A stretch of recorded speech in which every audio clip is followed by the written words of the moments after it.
I think it's safe to say that the Hartnell era stories which I've covered so far on Who's Overlooked Writers have been rather atypical of the period. They're not exactly the adventures which immediately spring to mind when you think of the First Doctor, and I suppose that could be a factor into why they, and I suppose their writers by extension, are overlooked, at least in the context of the 60s. But what is typical of the First Doctor era? Historicals? Mistaken identity shenanigans? Comedic beats which give way to dark endings? But what if there was a writer who did adhere to those tropes, and still fell by the wayside? Such a writer exists, and his name is Donald Cotton.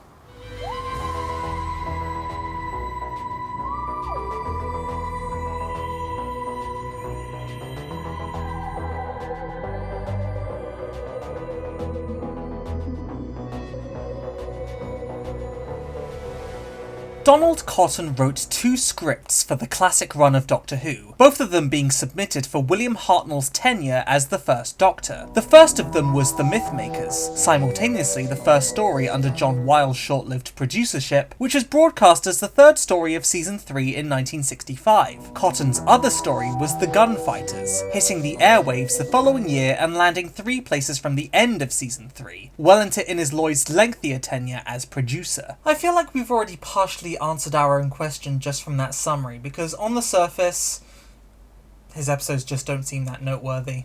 Unlike, say, your John Luca Rottis or your Dennis Spooners, Donald Cotton doesn't seem to have established anything particularly groundbreaking in his historical adventures. He didn't introduce the set-in-stone nature of the past to the show, nor was he responsible for the Doctor's first on-screen encounter with another of his own race. So I guess by comparison he does just seem like the quiet one. No wait, that can't be all there is to it. Just because your stories don't drastically reinvent the wheel or contribute majorly to the lore, that shouldn't lock you out of becoming a household name, surely. Let's also acknowledge the fact that his material also suffered from the BBC Archive's junking period of the 60s and 70s, and while the Gunfighters miraculously survived intact, all 4 episodes of The Mythmakers are lost to the sands of time, with nothing but a handful of poor quality clips and audio recorded off the TV as it was being broadcast remaining for our viewing experience. So that's another factor that could have led to Cotton's obscurity.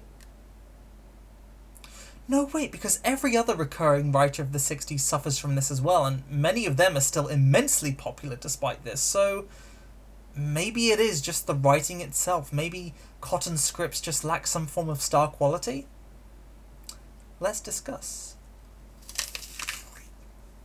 If I had to summarise Donald Cotton's writing style for the show, it would be comedic historicals. The TARDIS arrives in Earth's past. Through some form of misunderstanding, the Doctor is mistaken for somebody else, and the comedy of the situation arises from how long they can keep the misunderstanding going for, as well as the inevitable fallout that will occur when the supporting characters find out that the Doctor isn't who they thought he was. And along the way, this involves Stephen getting humiliated by the locals, the female companion getting entangled in an awkward romance subplot, and then there's a bloodbath at the end. And also hammy acting in both, but it's hard to say if Cotton's responsible for that. Maybe he put it in the liner notes of the scripts or something. Oh, I know I'm oversimplifying here for the record. There certainly are differences between the 2 stories, full disclosure on that.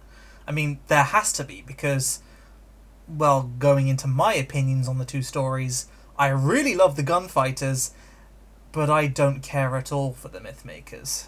Yeah, it's hard to say what happened between his 2 stories, but I have wildly different reactions to the writing and comedy in both. In The Mythmakers, it's not terrible per se, but it all just seems a bit too obvious, unengagingly so. It's set during the Trojan War, and the Doctor is mistaken for Zeus and taken to the Greek encampment, where they task him with formulating a way to help them break into Troy. Take a wild guess as to what happens next. Yes, of course the Doctor ends up giving them the idea for the goddamn horse. Cotton does try livening it up by having the Doctor reject the notion at first in favour of some other ideas, like catapulting men on makeshift planes to fly over the walls of Troy, but I don't know, the execution just feels meandering to me, like Jesus, get to the point already. I just find the comedy to be too crass and whimsical, and ultimately it ends up kind of feeling like a slog to me. And you must understand, it's incredibly rare for me to say that about a classic Who story, so you done goofed up if your story makes me feel that way. On the other hand, Cotton's second attempt, The Gunfighters, is an absolute blast from beginning to end. For starters, the setup for the mistaken identity feels way more intelligently constructed. Doc Holliday, a gunfighting gambling dentist, is on the run from the Clanton brothers after he murdered one of them, and finds an opportunity to throw them off his scent in Tombstone, where the Doctor, who is on holiday, happens to get mistaken for Doc Holliday by the Clantons. The dialogue for this misunderstanding to work has to walk the very difficult and fine line between being believable while also actually being funny, and I guess Cotton either really honed his craft or was just having a really good day, because this time he knocked it out of the park when it comes to comedy. The humour is less outright whimsical and derives more from the Doctor's utter cluelessness and how knuckleheaded the Clantons are, and Doc Holliday himself egging on the misunderstanding to get his own head out of the noose is just the extra push the conflict needed to make it a comedy gem. Comedy and plot aren't the only things I prefer in The Gunfighters though. I also think it just handles its TARDIS crew way better.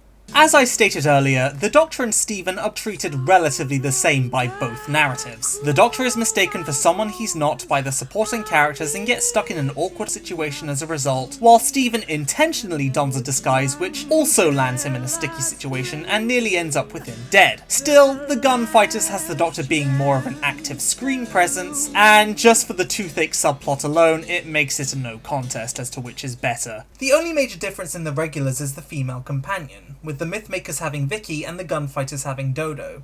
And you'd think from that the Mythmakers would finally have an advantage here because Vicky's just a way better companion than Dodo. But honestly no, because the Gunfighters actually handles Dodo fine, while the Mythmakers is Vicky's worst story. Don't get me wrong, Dodo still showcases some of her trademark stupidity as per usual. Girl, what you doing? But in all fairness, she's not that bad on the whole, and there is some amusement to come out of her predicament. In the Mythmakers though, whoa boy did they do Vicky dirty, and it is by far my biggest issue with the story.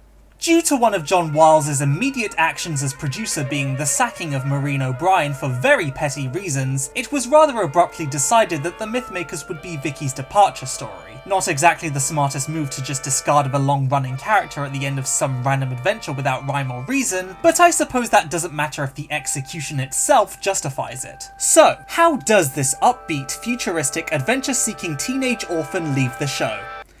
By falling in love with some guy and deciding to stay with him during the Trojan Wars.